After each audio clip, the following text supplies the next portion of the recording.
वार्ता करते हुए गुजरात में शराबबंदी के बावजूद भी 100 लोगों की मौत पर बीजेपी पर सवाल उठाया।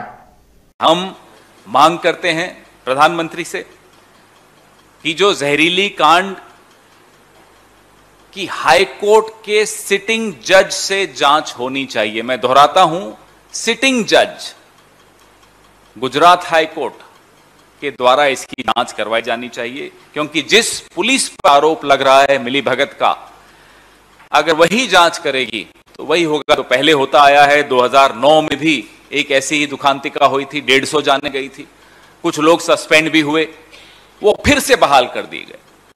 तो हम पुराना उदाहरण आपके सामने रख रहे हैं। इस उदाहरण को देखते हुए हम आपसे यह मांग करते हैं कि सिटिंग जज ऑफ हाई कोर्ट की निगरानी में यह जांच होनी चाहिए। नंबर 2, जहरीली शराब पीने से जिन लोगों की जानें गई हैं वो गरीब लोग थे, अपने घर में कमाने वाले इकलौते सदस्य थे। ऐसे परिवारों को समुचित मुआवजा तुरंत घोषित किया जाए। हमको तो हैरानी है कि अब तक क्यों नहीं घोषित किया गया, क्योंकि आपकी गलती से यह हुआ है। सरकार की गलती, सरकार की मिलीभगत, सरकार की जानकारी, सरकार की निगरानी, सरकार के प्राश्रय से यह हुआ है। इस कांड की वजह से कुछ लोगों की आंखें चली गई, कुछ लोगों की किडनी डैमेज हो गई।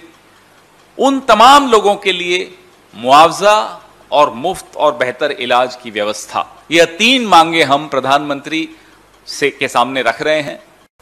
नशाबंदी वाला राज्य है बापू और पटेल का गुजरात। क्या कारण है कि जब से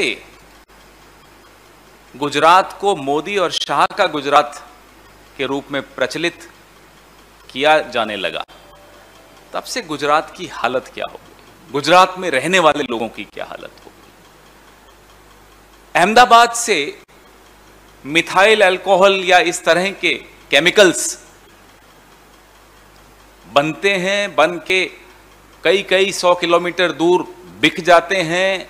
उसमें फिर लट्ठा कहते हैं, लट्ठा जिसको वहां की भाषा में कहा जाता है, जहरीली शराब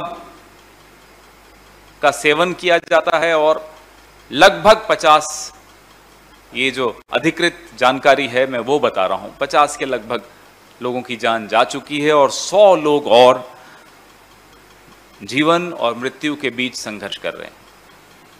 और ये ऐसा केमिकल है जिसमें किडनीज, आंखें, इन सब का बड़ा भारी नुकसान होता है। अगर जिंदा रह भी जाएं तो उनका जीवन अत्यंत कठिन परिस्थितियों में गुजरने वाला है। अफसोस की बात यह है, ये जो केमिकल जिसका मैंने आपके सामने नाम लिया, मिथाइल अल्कोहल, इसका प्रोडक्शन, इसकी सेल, इसकी बिक्री, ये सब सरकारी निगरानी में होनी चाहिए। वकील हैं मेरे बगल में जो मेरी कोलीग बैठी हैं, ये आपको इस पे ज्यादा बताएंगी। बावजूद इसके सरेआम इसकी बिक्री हो रही है, सरेआम इसका सेवन हो रहा है और लोग मौत का शिकार हो रहे हैं। बोटाद जिला गुजरात का, जिसमें ये दुखांतिका हुई, और ये कोई पहली बार नहीं हुई है। 15,000 करोड़ का एक गैर कानूनी कारोबार बिना सरकार के, बिना राजनीतिज्ञों के, बिना। दिल्ली पुलिस के द्वारा 10 करोड़ रुपए की डकैती का खुलासा करते हुए 2 आरोपियों को गिरफ्तार कर लिया है।